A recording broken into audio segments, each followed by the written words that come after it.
Hi అండి. అందరూ ఎలా ఉన్నారు? మా పూజలు అయిపోయాయండి. నేను ఈరోజు పొద్దున్నే లేసి మా పూజ ఇలా చేసుకున్నాననమాట. పొద్దున్నే లేసి గుమ్మం ముందు ముగ్గు పెట్టేసుకొని తులసమ్మ దగ్గర గుమ్మం ముందు చక్కగా తుడిచేసుకొని చిన్నగా ఉంటాయండి మాకు ప్లేసెస్.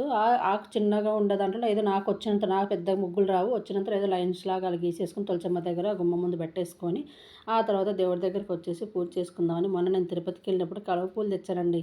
మొన్న శనివారం, శుక్రవారం వాళ్ళకి సంబంధించిన రోజుల్లో రోజొకటి పెట్టేసుకుంటున్నాను అనమాట. కలువ పూలు ఉంటాయి కదా పద్మావతి అమ్మవారి దగ్గర, అవి తీసుకెళ్ళి ఆడ వాళ్ళకిచ్చే ఆడ ఇసిరేస్తున్నారు పక్కకు.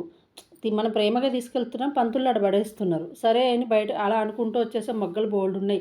అబ్బా! మొగ్గలు కూడా ఉన్నాయి, ఇంటికి తీసుకెళ్తే ఎన్ని రోజులు ఉంటాయో అనుకుంటే ఆవిడ అనింది, చాలా ఉంటాయమ్మా ఎన్ని రోజులు అంటే, ఉంటాయమ్మా నెల రోజులైనా పెట్టుకోవచ్చు, ఫ్రిడ్జ్లో పేపర్లో చుట్టు పెట్టుకోండి ఉంటాయి ఏం కాదనింది. సరే అని చెప్పేసి ఎంతమ్మ అంటే 50కి 3 అమ్మ అనింది. 4 ఇవ్వనింది, ఇస్తా అనింది. మళ్ళీ 5 ఇవ్వన్న, ఇస్తా అనింది. అబ్బా! 6 మనకు అక్కడితో చూడండి, పాపం ఆవిడ ఇచ్చింది. అది తీసుకొచ్చి